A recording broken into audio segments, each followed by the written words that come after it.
আসসালামু আলাইকুম এভরিওয়ান, শুরু করছি আজ দা গল্প। লেখিকা সাবিলা সাবি, পর্ব সংখ্যা 24। হাসপাতালের নিস্তব্ধ করিডোরে ধীর পায়ে এগিয়ে এলো জ্যাসপার। জানালার ফাঁক দিয়ে ভোরের ফিকে আলো ফিওনার বিছানার উপর পড়ে আছে, তার মুখের নিস্তেজ ছায়াগুলোকে আরো কোমল করে তুলছে।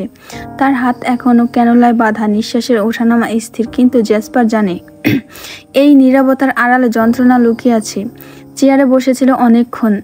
একবার ফিওনার হাতের উপর নিজের হাত রাখলো খুব ধীরে, সেই উষ্ণতা অনুভব করলো যা তার নিজের ছিল না, কিন্তু যেটাকে সে আগলে রাখতে চায়, কিন্তু এখন সে তা পারবে না। দীর্ঘশ্বাস ফেললো সে। লুকিয়ান আর থালাস এখনো বাকি, তাদের খুঁজে বের করতেই হবে। তার মন বলছিল ফিওনাকে এভাবে রেখে যাওয়া উচিত নয়, তবু এই প্রথমবারের মতো সে স্বেচ্ছায় ফিওনাকে লিওঝানের কাছে রেখে যেতে রাজি হলো। হয়তো পরিস্থিতির চাপে, অথবা নিজের একগুঁয়েমি বিরুদ্ধের কাছে হার মেনে। কিন্তু আজ একদিনের জন্য হলেও সে মেনে নিল যে ফিওনা লিওঝানের কাছে হেফাজত, নিরাপদ। চোখ বন্ধ করে এক মুহূর্ত থামলো জ্যাসপার।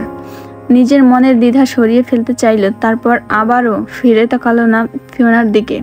নিঃশব্দ রাতে ছায়ার মতো হাসপাতাল থেকে বেরিয়ে গেল সে, তার মিশনের পথে, অন্ধকার দিকে। ক্যান্টিনের টেবিলে হাত রেখে বসে আছে সিলভা, সামনে কফির কাপ, কিন্তু তাতে এখনো এক চুমুকও দেওয়া হয়নি। পাশে আছে তার বন্ধুরা, আর সামনে ক্যালিক্স, চোখে মুখে চাপা উত্তেজনা আর একটু অস্থিরতা। আজ শেষ পরীক্ষা। চারপাশে বিদায়ের আবহাওয়া, হাসি ঠাট্টার মধ্যেও এক ধরনের শূন্যতা, কিন্তু ক্যালিক্সের মন ভালো নেই। সে সোজা সিলভার দিকে তাকিয়ে বলল, তুমি কি এখানে ভর্তি হবে? স্টেলার ইউনিভার্সিটিতে থাকতে চাও? সিলভা এক মুহূর্তে কিছু বলল না, শুধু কফির কাপটা নাড়ল। ক্যালিক্স একটু হেসে বলল, আমার জন্য না, ভুল বোঝো না, আমি শুধু চাই তুমি আমাদের সবার সাথে থাকো। বন্ধুরা একে অপরের দিকে তাকিয়ে হাসলো, কিন্তু ক্যালিক্সের চোখে ছিল এক অন্যরকম প্রশ্ন। একটু চুপ থেকে সে হঠাৎ বলে উঠল, সিলভা, তুমি কি আমাকে নিয়ে কিছু ভেবেছো? মানে। সে একটু থেমে নিল, তারপর সরাসরি বলে ফেললো, তুমি কি আমার গার্লফ্রেন্ড হবে? চারপাশের কোলাহল যেন মুহূর্তে স্তব্ধ হয়ে গেল। সিলভা তাকিয়ে রইল ক্যালিক্সের চোখের দিকে, সেখানে অপেক্ষা, আশা আর একরাশ অনিশ্চয়তা। সে এবারও কোনো উত্তর দিল না, শুধু একটা দীর্ঘশ্বাস ফেলে বলল, আমি আরো সময় চাই। ক্যালিক্স ছোট একটা হাসি দিল, যেন সে এই উত্তরটাই আশা করেছিল, কিন্তু তার চোখের গভীরে একটুখানি হতাশা লুকিয়েছিল, যা শুধু সিলভাই দেখতে পেল। ক্যান্টিনের আলোচনা এবার একটা নতুন পরিকল্পনা তৈরি হলো। সবাই মিলে সিদ্ধান্ত নিল আজ রাতে ফ্লোরাস রাজ্যে সিলভার কক্ষে বসে গ্রুপ স্টাডি করবে। পরীক্ষার শেষ মুহূর্তের প্রস্তুতি, বিশেষ করে প্র্যাকটিক্যাল বিষয়গুলো একসাথে রিভিশন দেওয়া খুব একটা দরকারি। ক্যালিক্স, এলেনা, মারিয়ান সহ সবাই বেশ উত্তেজিত, কিন্তু সিলভা এক মুহূর্তে দ্বিধায় পড়ে গেল। তার পরিবারের নিয়ম এতটাই কঠোর যে রাজপ্রাসাদে কখনো এভাবে বন্ধুদের নিয়ে গ্রুপ স্টাডি করা হয়নি। সিলভা একটু ইতস্তত করে বলল, আমি ঠিক জানি না এটা সম্ভব হবে কিনা। আমার বাবা, রাজা জারেন বা ফুপি লিয়ারা অনুমতি দেবেন না। ক্যালিক্স হেসে বলল, তুমি যদি বলো নিশ্চয়ই অনুমতি পাবে, আর স্টাডি ছাড়া তো আমরা অন্য কিছু করতে যাচ্ছি না। এলেনা উৎসাহ দিয়ে বলল, তোমার ফ্যামিলি তো সবসময় চায় তুমি সেরা হও। এই গ্রুপ স্টাডি তো তোর ভালোর জন্যই। সিলভা একটু হাসলো, ঠিক আছে, আমি প্রাসাদে ফিরে বাবার কাছে অনুমতি নিয়ে নেব। যদি উনি রাজি হন তাহলে সবাইকে ইমেল করে জানিয়ে দেব। সবার মুখে তখন উচ্ছ্বাসের ঝলক। ফ্লোরাস রাজ্যের মতো জাঁকজমকপূর্ণ জায়গায় গিয়ে পড়াশোনা করার সুযোগ তো জীবনে একবারই আসে। তবে সিলভার মনে একটুখানি শঙ্কা, বাবা কি সত্যি এই অনুমতি দেবেন? হাসপাতালের করিডোরে দ্রুত পা ফেলে এগিয়ে গেলেন মিস্টার চেন সিং আর মিস ঝাং। রাতের অন্ধকারে খবরটা পাওয়ার পর থেকে তারা যেন স্বস্তিতে নিঃশ্বাস নিতে পারছেন না। তাদের চোখের মণি, তাদের একমাত্র পরিবার ফিওনা এভাবে আক্রান্ত হয়েছে, এটা কোনোভাবেই মেনে নিতে পারছিলেন না চেন সিং। কেবিনের দরজা খুলতে ফিওনাকে বিছানায় শুয়ে থাকতে দেখলেন তিনি। সাদা চাদরের নিচে নিষ্প্রাণ লাগছে মেয়েটাকে, তার হাতে ক্যানোলা লাগানো, মুখে অক্সিজেন মাস্ক। ফিওনার এমন অবস্থা দেখে চেন সিং এর বুক ফেটে যাচ্ছিল। তিনি ধীরে ধীরে এগিয়ে গিয়ে কাঁপা কাঁপা হাতে ফিওনার মাথায় হাত রাখলেন। চোখে জল আর আটকে রাখতে পারলেন না, ভেঙে পড়লেন কান্নায়। আমার ছোট্ট ফিওনা, আমার নাতনিটাকে এভাবে দেখতে হবে এটা কল্পনাও করিনি। মিস ঝাং একপাশে দাঁড়িয়ে নির্বাক হয়ে দেখছিলেন, তিনিও চোখের কোণ মুছে নিলেন। লিওঝান পাশে দাঁড়িয়েছিল, তার মুখ গম্ভীর। সে বুঝতে পারছিলেন চেন সিং এর মনের যন্ত্রণা। একটু পরে নরম কণ্ঠে বললেন, গ্র্যান্ড চেন, চিন্তা করবেন না, ফিওনা পুরোপুরি ক্ষতি হয়নি, ও এখন সংখ্যামুক্ত। চেন সিং এক মুহূর্তের জন্য থমকে গেলেন। লিওঝানের কথা শুনে যেন বুকের উপরে রাখা ভারী একটা পাথর নেমে গেল, তবে ব্যথা পুরোপুরি কমল না। তিনি ফিওনার হাতটা ধরে বললেন, যেই এটা করুক আমি তাকে ছাড়বো না। কেবিনের বাতাসটা যেন ভারী হয়ে উঠল। নিঃশব্দে শুয়ে থাকা ফিওনার নিঃশ্বাসের শব্দই কেবল শোনা যাচ্ছে। চেন সিং গভীর দৃষ্টিতে লিওঝানের দিকে তাকালেন। কণ্ঠে গম্ভীর অথচ স্থির। জ্যাসপার আসেনি, সে এখন কোথায়? লিওজান কিছুটা বিরক্ত স্বরে উত্তর দিল, কাল রাতে একবার এসেছিল, ভোর হওয়ার আগেই চলে গিয়েছে। সেদিনও হাসপাতালে রেখেই চলে গিয়েছিল। কতটা কেয়ারলেস হতে পারে একজন? ওর জন্যই তো ফিওনার এই অবস্থা। ওর শত্রুরা ফিওনার এই অবস্থা করেছে।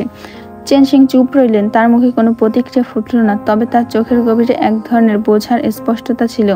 তিনি জানতেন লিওঝান যা বলছে তা পুরোপুরি সত্যি নয়। জ্যাসপার কখনোই ফিওনাকে এই অবস্থায় ফেলে যাওয়ার পুরুষ নয়, আর যদি সে চলে যেয়ে থাকে তবে নিশ্চয়ই এর পেছনে বড় কোনো কারণ আছে। চেনসিং চোখ নামিয়ে ফিওনার দিকে তাকালেন। শুয়ে থাকা মেয়েটির মুখ শান্ত অথচ ক্লান্ত লাগছিল। তিনি ধীরে ধীরে ফিওনার হাতের পাশে নিজের হাত রাখলেন, মনে মনে বললেন, জ্যাসপার নিশ্চয়ই কিছু একটা করছে। ফিওনার এই অবস্থা যারা করছে তাদের ও ছেড়ে দেবে না।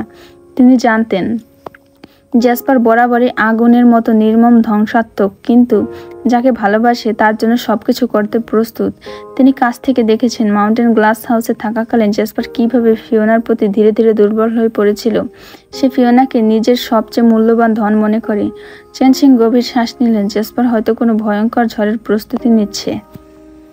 আকাশের নরম নীল রং মিশে যাচ্ছে গোধূলির লালচে আভায়। এলড্র রাজ্যের বাগানের পাশে লেকের ধারে বসে আছে থারিনিয়াস আর আলবিরা। বাতাসের হালকা শীতল, গাছের পাতা মৃদু কাঁপছিল। আলবিরা পানির দিকে তাকিয়ে হাসলো। এখানে বসলে আমার কেমন যেন শান্তি লাগে।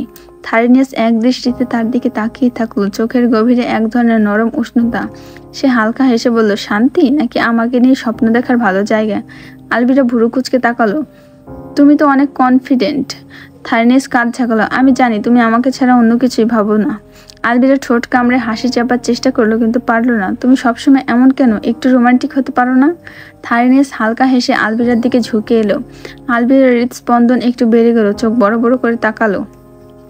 রোমান্টিকতা যদি চাও তবে আমার চোখের দিকে তাকাও আলবিরা। থারিনিয়াস ধীরে ধীরে বলল, তার কণ্ঠ গম্ভীর আর মাদকতাময়। কারণ আমার পুরো ভেনাস শুধু তোমার চোখে ধরা দেয়। আলবিরা এক মুহূর্তের জন্য থমকে গেল। ঠান্ডা বাতাসের যেন তাদের মাঝে গাঢ় উষ্ণতা ছড়িয়ে দিল। থারিনিয়াসের কথাগুলো তার হৃদয়ের ভেতরে নরমভাবে আঘাত করলো। সে ধীরে ধীরে হাত বাড়িয়ে থারিনিয়াসের আঙুল ছুঁল। থারিনিয়াস তার আলতো করে ধরল, তারপর একদম কাছে এনে বলল, তুমি চাইলে আমি 1000 বছর এভাবেই তোমার হাত ধরে বসে থাকতে পারি। শুধু তুমি বলো, তুমি কি আমার থামতে বলবে? আলবিরার ঠোঁট ধীরে ধীরে এক মিষ্টি হাসিতে ফুটে উঠল। বাতাসে ঝিরঝিরে কাঁপা শব্দের মাঝে শুধু তাদের নীরবতার কথা বলল। আলবিরার হৃদস্পন্দন থরথর করে কাঁপছে। থারিনিয়াসের গভীর দৃষ্টি তাকে যেন বশ করে ফেলেছে। বাতাস থমকে গিয়েছে। চারপাশের কোলাহল যেন কেমন নিস্তব্ধ। কেবল তাদের নিঃশ্বাসের শব্দ মিলেমিশে এক হয়েছে। থারিনিয়াস ধীরে ধীরে তার মুখটা আলবিরার কাছে আনলো। চোখ দুটো গভীর মোহনীয়। তোমাকে ছুঁতে চাই বীরা। তার কণ্ঠস্বর মৃদু কিন্তু দৃঢ়। আলবিরার দুটো চোখ স্বপ্নীল হয়ে উঠল। সে কিছু বলল না, কিন্তু তার দৃষ্টি বলে দিল, আমি রাজি। থারিনিয়াস আলতো করে তার গাল ছুঁল, তারপর ধীরে ধীরে তার নরম ঠোঁটের উপর নিজের ঠোঁট রাখলো। মুহূর্তটা যেন সময়ের গণ্ডি পেরিয়ে গেল। চারপাশে কোনো শব্দ নেই, শুধু তাদের উষ্ণ নিঃশ্বাসে একে অপরের মাঝে মিশে গেল। আলবিরার চোখ বন্ধ হয়ে এলো। তার সমস্ত অস্তিত্ব যেন এই চুম্বনের মাঝে গলে গেল। থারিনিয়াসের স্পর্শ নরম, কিন্তু তার অধিকার বোধ প্রবল। তারপর হঠাৎ থারিনিয়াস আলবিরাকে শক্ত করে নিজের বাহু ধরে টেনে নিল। আলবিরার কোমর জড়িয়ে ধরে তাকে নিজের বুকের সঙ্গে চেপে ধরল। কখনোই তাকে হারিয়ে যেতে দিতে চায় না। আলবিরা থারিনিয়াসের শক্ত বাহুতে বন্দী হয়ে চোখ বন্ধ করলো। সে অনুভব করলো এই উষ্ণতার মাঝে সে পুরোপুরি নিরাপদ। থারিনিয়াস তার চুলের গন্ধ নিতে নিতে মৃদু কণ্ঠে বলল, তুমি আমার বীরা, আমার চিরকাল। আলবিরা তার বুকে মুখ গুজে এক ঝলক হাসলো, তারপর ফিসফিসি করে বলল, আর তুমি আমার নিয়াস। চাঁদের আলো তাদের দুজনকে জড়িয়ে রেখেছে, আর রাতের বাতাস তাদের একে অপরকে আরো কাছাকাছি নিয়ে এলো। আকাশে পূর্ণচন্দ্র ঝলমল করছে। আজ রাতটাকেও বিশেষ করে তুলতে হবে। থারিনিয়াস আর আলবিরা একসঙ্গে দাঁড়িয়ে আছে। চাঁদের আলো তাদের দুজনের মুখে নরম আলো ছড়িয়ে দিচ্ছে। বীরা। থারিনিয়াস হঠাৎ করে নামটা উচ্চারণ করলো, সেই পুরনো ডাক যা কত বছর ধরে হারিয়ে গিয়েছে। আলবিরা বিস্ময় থারিনিয়াসের দিকে তাকালো। তার ঠোঁটের কোণে একচিলতে হাসি ফুটে উঠল, চোখের মাঝে একরাশ আবেগ খেলা করছে। নিয়াস।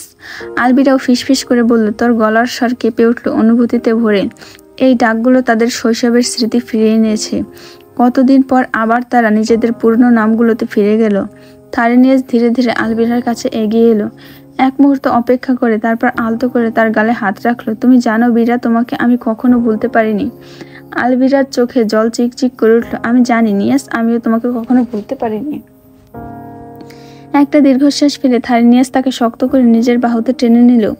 আলভিরা নিঃশব্দে তার বুকে মুখ গুজে রাখলো। এই উষ্ণতা হারিয়ে যেতে দেবে না। থারিনিয়াস তার কপালে একটা গভীর চুমু খেয়ে বলল, আজকের রাত শুধু আমাদের, বীরা। আজকের রাতটাকে মনে রাখবে তো? আলভিরা চোখ বন্ধ করলো। তার ঠোঁটে এক নিঃশ্বাসের হাসি ফুটে উঠল। চিরদিন মনে রাখবো নিয়াস। এথিরিয়ান দূর থেকে গাছের ছায়া দাঁড়িয়ে সবকিছু লক্ষ্য করছিল। চাঁদের আলো থারিনিয়াস আর আলভিরাকে একসঙ্গে দেখে তার ভিতরে একটা অদ্ভুত অনুভূতি জন্ম নিল। একদিকে খুশি লাগছে, এদের প্রেমের পুনরায় জেগে উঠেছে, কিন্তু অন্যদিকে একটা অজানা হাহাকার বুকের মাঝে বাজছে। এদের প্রেমও হয়ে গেল পুনরায়, আর আমি এখনো পারছি না। এথিরিয়ান একবার আকাশের দিকে তাকালো উত্তর খোঁজার জন্য। তার ড্রাগনের হৃদয় আজও শূন্য, এক অদ্ভুত শূন্যতা যা পূরণ করতে পারছে না। গভীর নিঃশ্বাস ফেলে সে মাথা নিচু করলো। আমি আমার লাইফের কয়েকটা বছর নষ্ট করে ফেলেছি। আমি কি কাউকে খুব বেশি কষ্ট দিয়েছি? কিন্তু এই রাত তার কোনো উত্তর দিল না। শুধু দূর থেকে প্রেমে মগ্ন দুই সত্তার হাসির প্রতিধ্বনি ভেসে এলো বাতাসে। এথিরিয়ান গাছের নিচে দাঁড়িয়ে নিঃশব্দে রাতের আকাশের দিকে তাকিয়ে রইল। ঠান্ডা বাতাস তার চুল এলোমেলো করে দিচ্ছে, কিন্তু সে অনুভব করছিল শুধু এক ধরনের অস্বস্তি, অতীতের এক অদ্ভুত অনুভূতি যা আজ আচমকা তাকে ছুঁয়ে গেল। 3 বছর আগে সিলভা তার সামনে দাঁড়িয়ে চোখে একরাশ আশা, বুক ভরা ভালোবাসা নিয়ে বলেছিল, আমি গত 2 বছর ধরে তোমাকে একতরফা ভালোবাসছি রিয়ান। সেদিন রিয়ান অবাক হয়েছিল, কিছুটা বিরক্ত। ভালোবাসার সম্পর্ক এসবের প্রতি তার বিন্দুমাত্র আগ্রহ ছিল না। সিলভা ছিল খুব বেশি আগ্রহী, সবসময় তার আশপাশে ঘুরত, যেখানেই যেত সেখানে হাজির হতো, আর সুযোগ পেলেই হাঁ করে তাকিয়ে থাকতো তার দিকে। এমনকি বন্ধুদের মাঝেও সিলভা প্রায় বলে বেড়াতো, এথিরিয়ান আমার প্রেমিক, বুঝতে পেরেছো? এথিরিয়ান এসব সহ্য করতে পারতো না। তখন তাকে মনে হয়েছিল সিলভা কি এতটাই সস্তা, এভাবে গায়ে পড়ে থাকে। কিন্তু আজ থারিনিয়াস আর আলভিরার ভালোবাসার মুহূর্ত থেকে হঠাৎ মনে হলো, সেদিনের সিলভাকে কি খুব বেশি কষ্ট দিয়ে ফেলেছিল? সে কি সিলভার অনুভূতিগুলোকে একেবারে গুরুত্ব দেয়নি? এথিরিয়ানের বুকের ভেতর কেমন অদ্ভুত এক শূন্যতা বাজলো। ভালোবাসা না চাইতে চেয়েছিল না কখনো, কিন্তু আজ যখন চারপাশে সবাই ভালোবাসা খুঁজে নিচ্ছে, তখন তার মনেও একরকম অজানা ব্যথা ছুঁয়ে গেল। সিলভা কি এখনো তার জন্য অনুভূতি বেয়ে বেড়ায়, নাকি সে এগিয়ে গিয়েছে? এথিরিয়ান দীর্ঘশ্বাস ফেলে মনে হলো আজ প্রথমবারের মতো সে বুঝতে পারলো ভালোবাসা শুধু একরকম নয়, প্রত্যেকের অনুভূতি প্রকাশের ধরন আলাদা হতে পারে। সেদিন যদি সে সিলভাকে মেনে নিত, সিলভা হয়তো এতটা গায়ে পড়া হতো না। সে হয়তো তার ভালোবাসার প্রকাশটা আরেকভাবে দেখাতো, কিন্তু হয়তো তো আর বাস্তবে বদলাতে পারে না। এথিরিয়ান একবার আকাশের দিকে তাকালো, তারপর থারিনিয়াস আর আলভিরার দিকে। তারা দুজনেই হাসছিল, একে অপরের চোখে তাকিয়েছিল গভীর আবেগ নিয়ে। তাদের সেই চোখে ছিল ভালোবাসার নিরাপত্তা, যা সেদিন সিলভা তার কাছে খুঁজেছিল। আর এথিরিয়ান, সে সিলভাকে প্রত্যাখ্যান করেছিল কারণ তার ভালোবাসার ধরন পছন্দ হয়নি। এখন ভাবলে মনে হচ্ছে সেটাই কি তার ভুল ছিল? এথিরিয়ান নিঃশব্দে ফিসফিস করলো, সিলভা, তুমি কি এখনো অপেক্ষা করছো, নাকি আমি দেরি করে ফেলেছি? সন্ধ্যা গড়িয়ে রাত হয়ে আসছে। সিলভার প্রাসাদে এসে প্রথমে রাজা জারেনের কাছে গ্রুপ স্টাডির জন্য অনুমতি চেয়েছিল, কিন্তু রাজা কিছুতেই রাজি হননি। সিলভা খানিকটা হতাশ হয়ে পড়েছিল। তবে তার ফুপি লিয়ারা, যিনি মমত্ববোধ থেকে রাজা জারেনকে বুঝিয়ে দিলেন, আর রাজা জারেন শেষমেশ অনুমতি দিলেন। তবে এই অনুমতির পেছনে লিয়ারা নিজের মনে এক ধরনের অস্থিরতা অনুভব করছিলেন, তার মেয়ে ফিওনার জন্য। জাসপার তাকে কোথায় নিয়ে গিয়েছে কিছুই জানেন না তিনি। ফিওনার জন্য লিয়ারা চিন্তিত, তার অবস্থা কি হতে পারে সেটা ভাবতে ভাবতে লিয়ারার মন গভীর হয়ে ওঠে। সিলভা এদিকে তার ফুপি লিয়ারা ও জারেনের অনুমতি পেয়ে গ্রুপ স্টাডির জন্য অনেক আনন্দিত। অন্যদিকে লিয়ারার মনের মধ্যে বড় একটা শূন্যতা তৈরি হয়েছে। সে জানে না ফিওনাকে নিয়ে জাসপার কি করছে, কোথায় গিয়েছে। তার মনে কেবল একটাই প্রশ্ন, তার মেয়ে কি ঠিক আছে? তার মনের মধ্যে ফিওনার অবস্থান সম্পর্কে হাজারটা প্রশ্ন ঘুরছে, কিন্তু তার কোনো উত্তর নেই। সিলভা ধীর পায়ে নিজের কক্ষে প্রবেশ করলো। সারাদিনের ব্যস্ততার শেষে অবশেষে সে সিদ্ধান্ত নিয়েছে আজ রাতের গ্রুপ স্টাডির আয়োজনে সেই করবে। ল্যাপটপ খুলে দ্রুত টাইপ করলো একটি ইমেল, সবাই, আমার কক্ষে আজ গ্রুপ স্টাডি হবে। প্র্যাকটিক্যাল আর সবকিছু গুরুত্বপূর্ণ বিষয় কভার করা হবে। দেরি না করে চলে এসো সবাই, বাবা আর ফুপি অনুমতি দিয়েছে। ইমেল পাঠিয়ে দেওয়ার পর সিলভা এক মুহূর্তের জন্য নিশ্চিন্ত হলো, কিন্তু তার ভেতরে কিছু যেন একটা শূন্যতা দুলছিল। এথিরিয়ান আজ ভার্সিটিতে আসেনি। রিয়ান কোথায়? এথিরিয়ান আজ ভার্সিটিতে যায়নি। সকালে বেরোলেও দুপুরের পর সে ব্যক্তিগত কিছু কাজে ব্যস্ত হয়ে পড়েছিল। তবে সে ভুলে যায়নি তার আগ্রহ। সিলভা তাই সকালে তার এক বন্ধুকে বলেছিল সিলভার দিকে নজর রাখিস, অদ্ভুত কোনো ঘটনা ঘটলে জানাবি। বন্ধুটি সেই কথাটি মনে রেখেছিল। দুপুরে ক্যান্টিনে বসে সে শুনেছিল সিলভা তার বন্ধুদের সাথে গ্রুপ স্টাডির পরিকল্পনা করছে, সাথে ক্যালিক্স থাকবে তার নিজের রাজকীয় কক্ষে। কিন্তু তখন সেও নিজের কাজের মধ্যে ডুবেছিল, তাই তখন জানানো হয়নি। এখন যখন রাতে বাতাস হালকা হয়ে আসছে তখন তার মনে হলো, ভাবলো, আমি তো এথিরিয়ানকে এখনো জানাইনি। তড়িঘড়ি করে সে এথিরিয়ানকে ভিডিও কল করলো। এথিরিয়ান ফোন তুলতেই বন্ধুটি বলল, বন্ধু, সিলভা এখন তার প্রাসাদে তার রুমে গ্রুপ স্টাডির আয়োজন করছে। তুমি বলেছিলে নজর রাখতে, তাই জানাচ্ছি। এথিরিয়ান কিছুক্ষণ চুপ করে থাকলো। ফোনের পর্দায় বন্ধুর মুখের দিকে তাকিয়ে তার চোখে একরকম অদ্ভুত ভাব ফুটে উঠল। সিলভা তার রুমে, আর সবাই সেখানে যাচ্ছে।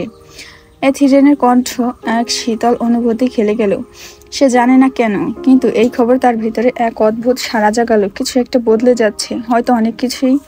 সিলভার রাজকীয় কক্ষের উজ্জ্বল আলোয় মার্বেল মেঝেতে চিকচিক করছে। বিশাল টেবিলের উপর বইপত্র ছড়িয়ে আছে, চারিদিকে ছড়ানো নোটবুক, ল্যাপটপের আলোয় সবাই ব্যস্ত হয়ে পড়েছে। এলেনা মারিয়ানা একটা ফিজিক্সের সমীকরণ বোঝার চেষ্টা করছে, আর ক্যালিক্স অলস ভঙ্গিতে বসে কখনো টেবিলের উপর হাত রাখছে, কখনো জানালার বাইরে তাকে সময় পার করছে। সিলভা, এত সিরিয়াস হোস না, হালকা হাসি দিয়ে বলল এলেন। একটু রিল্যাক্স কর, সবই হয়ে যাবে। সিলভা একটা দীর্ঘশ্বাস ফেলল।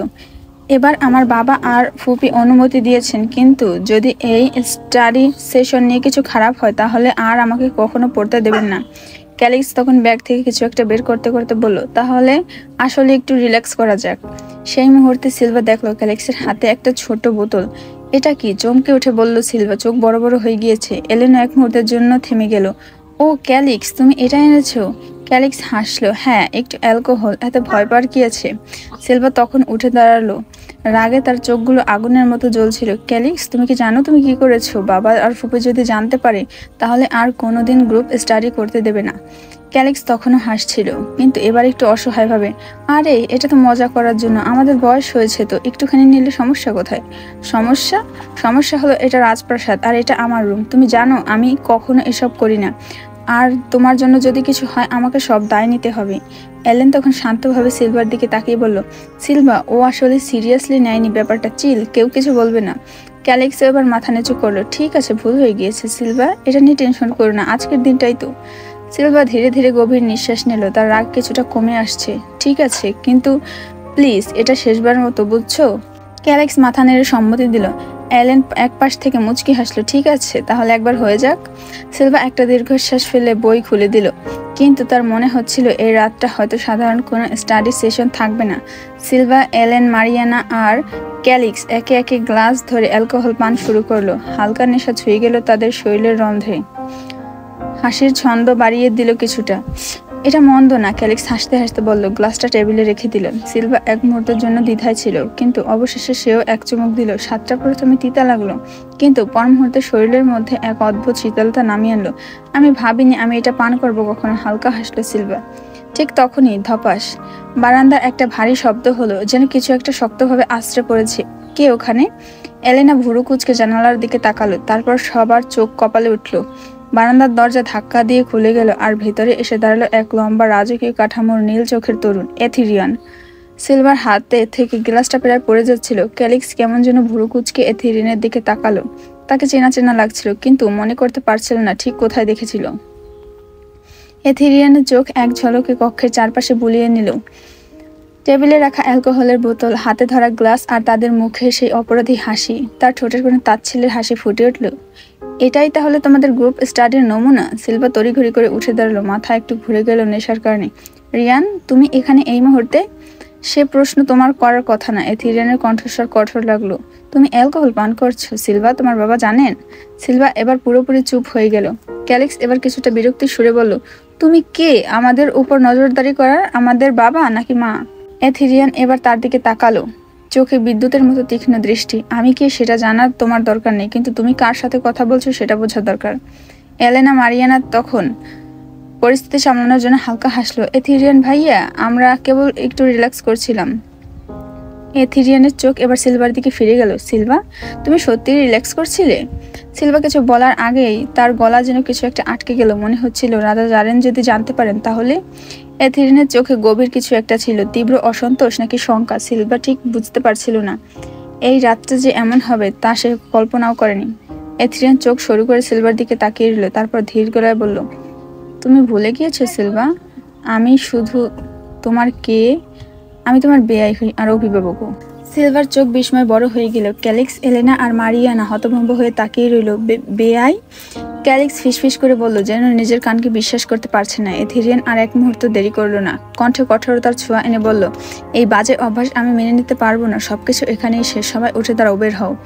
এথিরিয়ানের কঠোর আদেশ শুনে এলেনা আর মারিয়ানা আতকে উঠল। ক্যালিক্স প্রথমে যেতে চায়নি, কিন্তু এলেনা তার হাত ধরে টানলো, চলো ক্যালিক্স।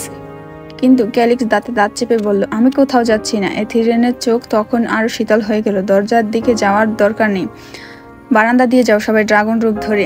এলেনা আর মারিয়ানা ভয় আর অপেক্ষা করলো না, তারা দুজনেই নিজেদের আসল রূপ ধারণ করলো। দুই উজ্জ্বল রঙের ড্রাগন, একজন বেগুনি আর একজন রূপালী।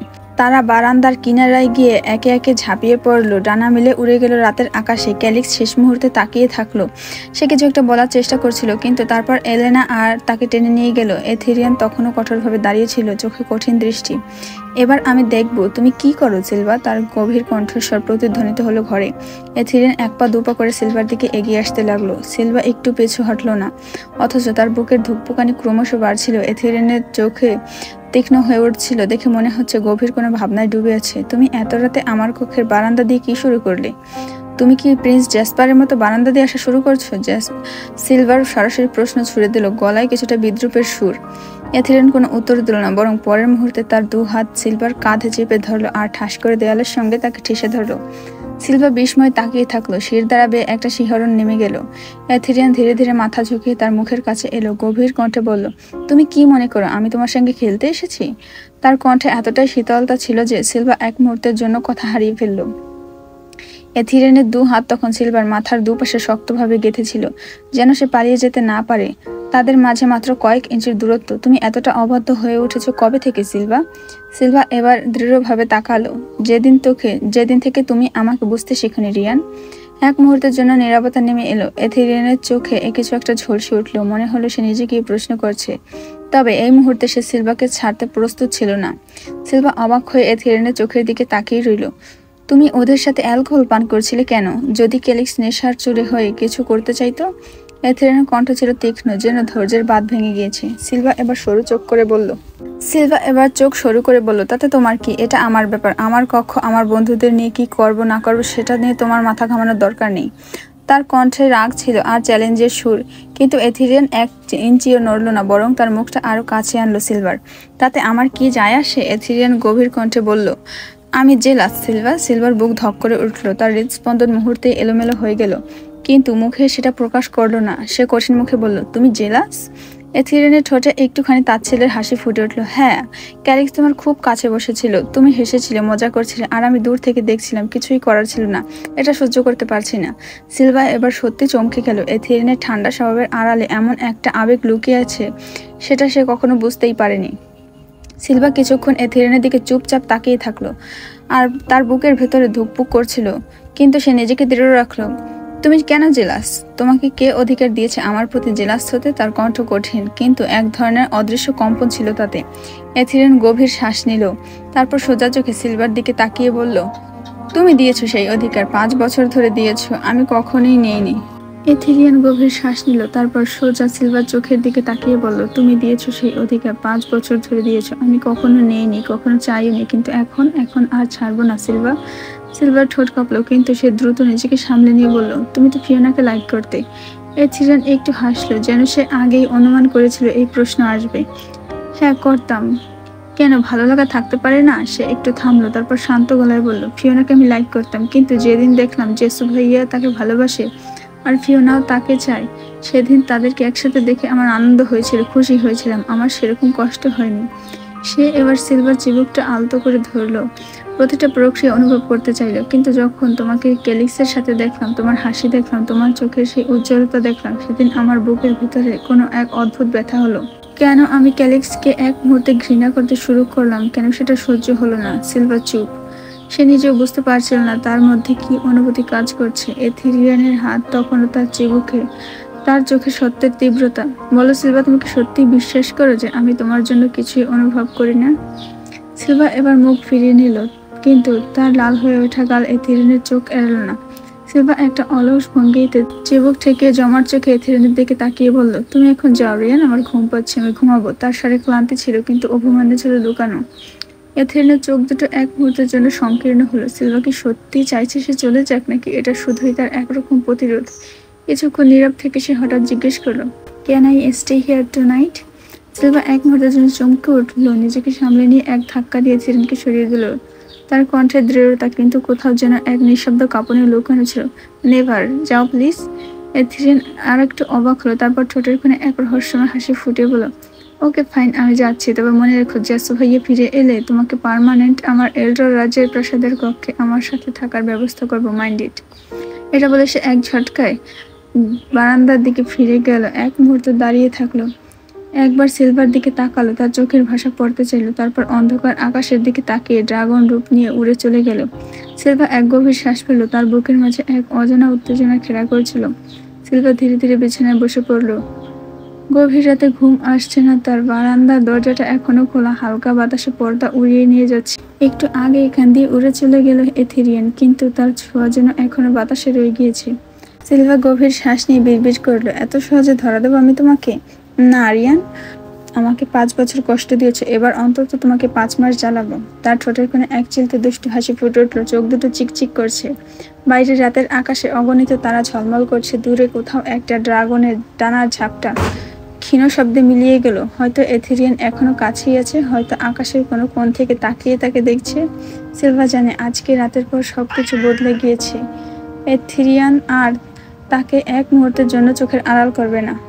রাতের নিস্তব্ধতা ভেদ করে হঠাৎ হসপিটালের করিডোরে একটি বিকট চিৎকারের শব্দ শোনা গেল। লিউঝান তখন মনোযোগ দিয়ে কম্পিউটার পর্দায় কিছু ডেটা দেখছিল, কিন্তু সেই চিৎকারে তার গা শিউরে উঠল। সে দ্রুত উঠে দরজার বাইরে উঁকি দিল। করিডোরটা যেন কুয়াশায় আচ্ছন্ন হয়ে গিয়েছে। হাসপাতালের সাদা আলো ধোঁয়াশায় ঢাকা পড়ে গিয়েছে। ঠিক তখনই আচমকা দরজায় প্রচণ্ড ধাক্কা পড়ল। কেউ যেন বেপরোয়াভাবে দরজাটা খুলতে চাইছে। লিউজান হাত বাড়িয়ে দরজা খুলতে ধাক্কা খেয়ে পেছনে সরে গেল। তার সামনে দাঁড়িয়েছে এক নার্স, কিন্তু তার চোখ ফাঁকা, ত্বক ধূসর আর ঠোঁটের কোণের জমাট বাঁধা রক্ত। লিউজানের শরীর বরফের মতো ঠান্ডা হয়ে গেল। জম্বি? নার্সটি বিকটভাবে গর্জে উঠে তার দিকে ঝাঁপিয়ে পড়ল। লিউজান এক পাশ কাটিয়ে দ্রুত নিজের অ্যাপ্রন পকেট থেকে একটা ছুরি বের করলো, এক ঝটকায় নার্সটির গলায় বসিয়ে দিল। কিন্তু রক্ত পড়ার বদলে এক ধরনের কালচে সবুজ তরল বেরিয়ে এলো। চারিদিক থেকে এইরকম বিকৃত আওয়াজ ভেসে আসতে লাগলো। হাসপাতালের অন্যান্য রোগী, ডক্টর, নার্স যেন সবাই অদ্ভুত সংক্রমণে আক্রান্ত হয়ে গিয়েছে। লিউঝান বুঝতে পারলো এটি কোনো সাধারণ আক্রমণ নয়, এটা পরিকল্পিত কিছু। ঠিক তখনই তার রেডিওতে ফিসফিস করে একটি বার্তা ভেসে এলো। লুকিয়ান আর থালাস একজনকে পাঠিয়েছে ফিওনাকে মারতে। লিউঝান মুহূর্তেই চোখ বড় করে তাকালো। ফিওনা? সে দ্রুত হাসপাতালের করিডোর পেরিয়ে ফিওনার কেবিনের দিকে দৌড় দিল, কিন্তু তার পথ আগলে দাঁড়ালো এক ঝাঁক জম্বি। তাদের রক্তাক্ত চোখ, কলঙ্কসার হাত, বিকৃত মুখ দেখে মনে হচ্ছিল তারা এখনো বেঁচে আছে, কিন্তু আত্মা হারিয়ে গিয়েছে। লিউঝান দাঁত কামড়ে নিজের পিস্তল বের করলো।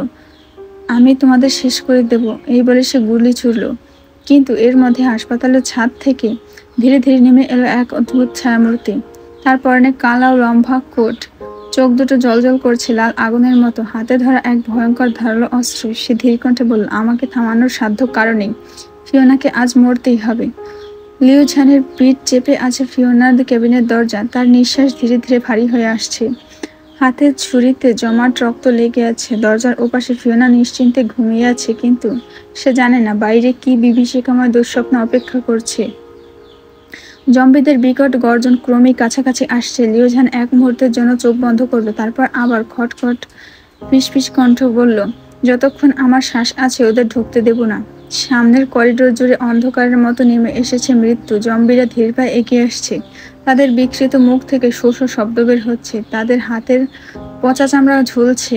চোখে কোনো অনুভূতি নেই, শুধু আছে নিঃশেষ তৃষ্ণা। হঠাৎ এক বজ্রপাতের মতো গর্জনে হাসপাতালের পুরো বিল্ডিং কাঁপিয়ে দিল। এক আগুনের ঝড় পুরো করিডোর ছড়িয়ে পড়ল, আর তারপরে প্রবল বাতাসে জানালাগুলো একে একে চূর্ণ বিচূর্ণ হয়ে গেল। লিউঝান বুঝতে পারলো সে এসে গিয়েছে। জ্যাসপার। ধোঁয়ার ভেতর দিয়ে আগুনের ডানাগুলো মেলে এক বিশাল আকৃতির ছায়ামূর্তি ধীরে ধীরে জম্বিদের মাঝখানে নেমে এলো। তার চোখে সবুজ আগুনের দৃষ্টি, মুখে প্রবল ক্রোধ। জ্যাসপার এক মুহূর্ত অপেক্ষা না করে আক্রমণ শুরু করলো। তার ডানার ঝাপটায় জম্বিদের কয়েকজন দেয়ালে সজোরে ছিটকে পড়ল। তারপর সে এক ঝটকায় তার নখ বের করলো আর পরপর কয়েকটি জম্বির মাথা এক ঝটকায় ছিন্ন ভিন্ন করে দিল। লিউ ঝান এই সুযোগে ছুটে গেল ল্যাবের দিকে। সে জানে কেবল যুদ্ধ দিয়ে এই সংক্রমণ থামানো যাবে না, তাকে কিছু একটা খুঁজে বের করতে হবে, একটা রাসায়নিক যা জম্বিদের সংক্রমণ ধ্বংস করতে পারে। লিউ ঝান যদি আজকে ড্রাগন না হয়ে সাধারণ মানব হতো, তবে এতক্ষণে সেও জম্বিতে পরিণত হতো। লিউ ঝান দরজা খুলে ল্যাবের ভেতরে প্রবেশ করলো। চারপাশে এলোমেলো কাগজপত্র আর ভাঙাচোরা কাচের টুকরো। ডেস্কের উপর কিছু পরীক্ষার নোট খোলা পড়ে আছে। একটা ফাইলের পাতায় একটা নাম লেখা, নেক্রোটক্সিন Z7। লিউ ঝানের চোখ চকচক করে উঠল। এটা হতে পারে জম্বিদের জন্য বিষ। সে দ্রুত কেমিক্যাল মেশাতে লাগলো। বাইরে চিৎকার আর যুদ্ধের শব্দ, হাসপাতাল যেন ধ্বংসের দ্বার প্রান্তে। কিন্তু সে জানে আমার হাতে বেশি সময় নেই। ল্যাবের বাইরে থেকে এক আতঙ্কিত চিৎকার ভেসে এলো, স্যার দরজাটা খুলুন দয়া করে, ওরা আসছে। লিউ ঝান মুহূর্তে দেরি না করে দরজা খুলে দিল। দরজা খুলতে ভয়ার্ত শ্বাসকষ্টে কাঁপতে থাকা ইয়াং জিও হুমড়ি খেয়ে পড়ল তার উপর। তার গা ঘেঁষে দরজার ওপাশ থেকে জম্বিদের পচা দুর্গন্ধময় বাতাস ভিতরে ঢুকে এলো। এরা কোথা থেকে এসেছে স্যার? আমি অনেক কষ্টে পালিয়ে এসেছি, জিও কাঁপা কণ্ঠে বলল। তার চোখে জল চিকচিক করছিল। লিউ ঝান শক্ত হাতে তাকে ধরে রাখলো। তারপর আস্তে আস্তে করে মাথায় হাত বুলিয়ে সান্ত্বনা দিল। আমি আছি, কিচ্ছু হবে না, সে ধীরে ধীরে বলল। তার কণ্ঠটা একটা ঢাল হয়ে দাঁড়ালো ইয়াং জিওর জন্য। জিও আরো শক্ত করে লিয়ানকে জাপটে ধরলো। তার শরীর এখনো ভয়ে কাঁপছে। ওরা সবাই কি মরে গেছে স্যার? লিউ ঝানের মুখ কঠিন হয়ে গেল। সে বাইরে এক ঝলক তাকালো। হাসপাতালের করিডোর জুড়ে মৃত্যুর ছায়া নেমে এসেছে। জম্বিদের বিকৃত শরীরগুলো ধীর পায়ে এগিয়ে আসছে। তাদের ফাঁপা চোখের গভীরে এক শেষহীন তৃষ্ণা জ্বলছে। সে জানে আর দেরি করা যাবে না। সে জিয়ার কাঁধ ধরে বলল, তুমি এখানে থাকো, আমি নিক্রোটক্সিন Z7 তৈরি করেছি, এটা ওদের থামাতে পারবে। জিয়াও অসহায় চোখে তাকিয়ে বলল, এটা কাজ করবে তো স্যার? লিউ ঝান একটু হেসে বলল, আমাকে পারতেই হবে, আমাদের বাঁচতে হলে। বাইরে তখনও জ্যাসপার একের পর এক জম্বিকে ছিন্ন ভিন্ন করছে। ধপ ধপ ধপ। ল্যাবের দরজার বাইরে ভয়ঙ্কর শব্দ হচ্ছে। কোলাঙ্কাসার সবাইকে মেরে ফেলার জন্য মরিয়া হয়ে আসছে। ইয়াং জিও দরজা ধরে রাখো। লিউ ঝান দ্রুত ইনজেকশনে নিক্রোটক্সিন Z7 ভরতে ভরতে চিৎকার করলো, কিন্তু দেরি হয়ে গিয়েছে। একটা বিকৃত পচা গলা জম্বির হাত দরজার ফাঁক দিয়ে ঢুকে পড়েছে। একটা শীতল হাড়মোচন আওয়াজ করে দরজাটা এক ধাক্কায় ভেঙে পড়লো। ইয়াং জিও আতঙ্কে চিৎকার দিয়ে পেছনে সরে গেল। লিউ ঝান দেরি না করে ইনজেকশনটা শক্ত হাতে ধরে জম্বিদের ঘাড়ের মাংসে এক ঝটকায় গেঁথে দিল। সাথে সাথে জম্বির শরীর কাঁপতে শুরু করলো। তার গলিত মাংসের উপর নীলচে আলো ছড়িয়ে পড়লো। আর কয়েক সেকেন্ডের মধ্যেই সে ধপ করে মাটিতে পড়ে গেল। তার চোখ ধীরে ধীরে ফিরে এলো চেতনার আলো। কোথায় আমি? কি হয়েছে? লিউ ঝান হাঁপাতে হাঁপাতে বলল, it's working, I am successful. কিন্তু এখন বিশ্রামের সময় না, ফিওনা। লিউ ঝান দৌড়ে বেরিয়ে এলো ল্যাব থেকে। হাসপাতালের করিডোর দিয়ে ছুটতে লাগলো। জম্বিদের একের পর এক আক্রমণ প্রতিহত করতে করতে সে ফিওনার কেবিনের সামনে এসে থামলো। কিন্তু দরজা খোলা। ভেতরে তাকাতে তার বুকের ভেতরটা হিম হয়ে গেল। ফিওনা নেই, জ্যাসপারও নেই। শুধু লালচে রক্তের ছোপ রক্তের দাগ ছড়িয়ে আছে মেঝে জুড়ে। আর তার পেছনে আরো জম্বি এগিয়ে আসছে।